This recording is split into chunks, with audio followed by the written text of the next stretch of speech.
The late 90s teen pop era of music is one of the most fun times to look back on. While I personally wasn't old enough to experience it, I still love listening to music and watching videos from this time for how unashamedly bright, silly, and upbeat it all was. There's something weirdly comforting about its dumb joyousness, and nowhere is that better exemplified than on Mandy Moore's debut album, 1999's So Real. Released when she was just 15 years old, So Real is exactly the kind of sugary pop record you'd expect it to be, and it's a great time for that reason. Mandy started working on music when she was 13 years old. One day, while she was recording at an Orlando studio, she was lucky enough to be overheard by someone with a connection to Epic Records. He sent a demo tape to his friends at the label, and Mandy was signed on soon after. Work on her debut album began immediately, as the label wanted to cash in on the success of teen pop acts as soon as possible. In August 1999, Mandy's debut single, Candy, was released. True to its name, Candy is a tooth-rottingly sweet bubblegum pop song. Mandy's effervescent vocal performance gives it so much charm, even if some of the lyrics are a bit questionable for a 15-year-old. Body's in withdrawal every time you take it away. Can't you hear me calling, begging you to come out and play? That line was a choice, but strangely enough, you don't really notice how suggestive the song can be when listening to it, since it is so bubbly and silly. The shimmering production gives it an atmosphere of a sunny, carefree day, and takes you back to the time when summer vacation was actually a thing. God, I hate getting old. The spoken word bridge is what really takes things over the top. It's so unbelievably corny, but it works so well because the rest of the song is the same way. There's a genuine youthful spirit to Candy that makes it an enduring hit. Even though it only peaked at number 41 on the US Hot 100, I feel like it's stuck in people's minds more than a lot of other songs from the time. Even though it wasn't the biggest hit, it's probably the song that's most emblematic of the late 90s teen pop revival. This is the kind of track people think of when they think of that genre. The same goes for the video, which has all the hallmarks of videos from this time.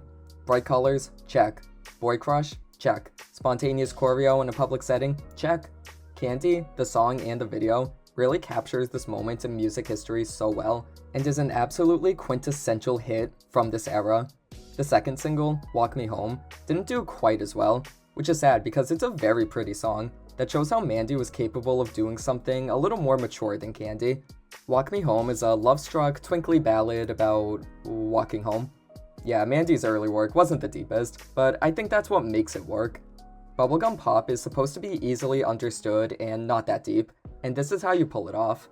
Mandy sounds really good on it, showcasing some impressive vocals for someone so young. She actually had a grip on how to use her voice, and her light and airy tone throughout the song complements the dreamy production very well. I love Walk Me Home. I remember I used to listen to it whenever I was driving home from school. We love a literal interpretation.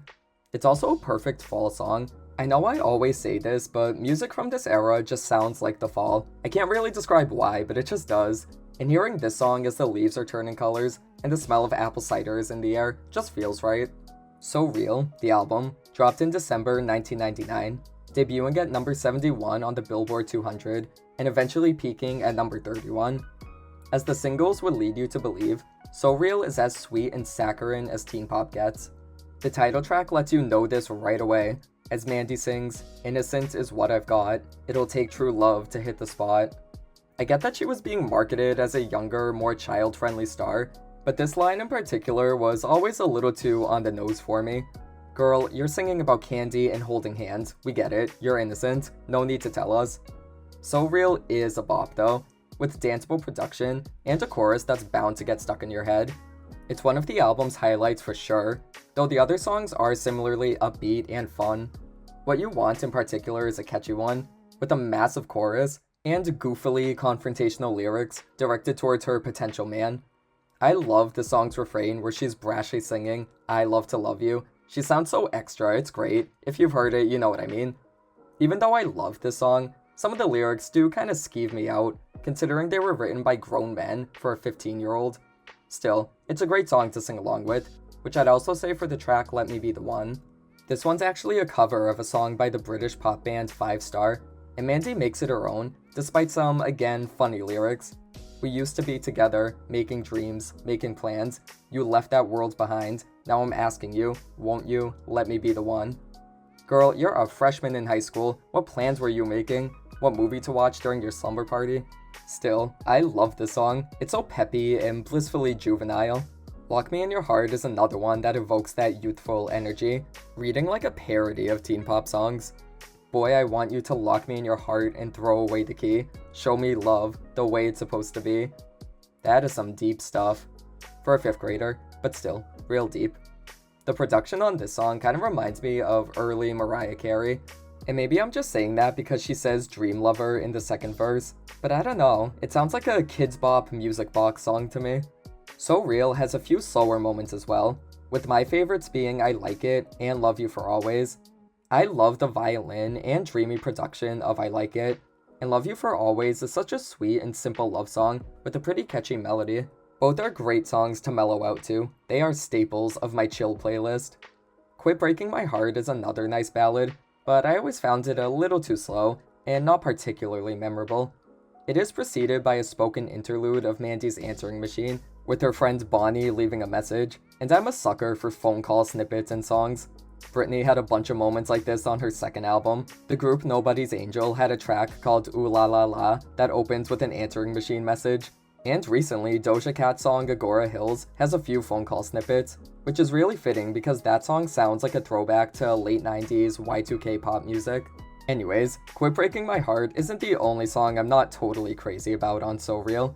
I never loved the song Not Too Young. It's not awful, but I never found it particularly catchy. The chorus especially sounds like it was written in 1 minute. It comes across as kind of lazy.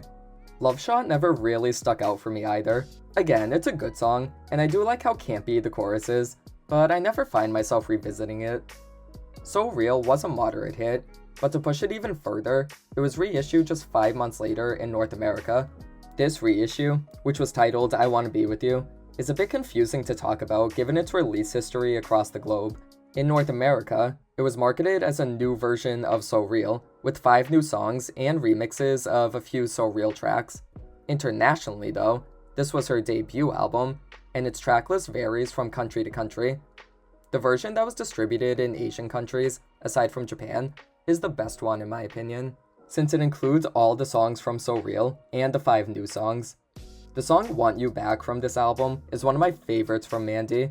It's so dreamy and beautiful, and her voice was already showing some growth despite being recorded so soon after her previous album. The title track is another favorite of mine, retaining the blissfully youthful spirit of So Real, and once again showcasing her vocal ability. She's not a powerhouse singer or anything, but her sweet and airy tone really gives these songs their own character. Everything My Heart Desires is the most upbeat of the 5 new tracks, being a lightly dancey cut. It's a bop. I want a club remix of it. I feel like it needs to be juiced up a little bit. I'll admit I'm not the biggest fan of the other 2 tracks. The Way to My Heart is cute, but not a standout in any way. And Your Face Bores Me to Tears. I'm sorry, I never got into that one. I Wanna Be With You, specifically the version released in Asian countries aside from Japan, is really how you should listen to So Real if you never have. Though I don't think Mandy herself would mind if you kept it like that. In an interview about her 3rd album, 2001's Mandy Moore, she stated her desire to move away from being a cookie-cutter teen pop act. She was still being diplomatic here, but in a 2006 interview, she did not hide her true feelings, saying if she had the money, she'd give everyone who bought her first 2 records a refund. She seems to be a little cooler on them nowadays, saying how her early records were pivotal for her career, though she clearly still doesn't think they were all that good. In all fairness, if I had released these songs, I might be looking back with a little embarrassment too.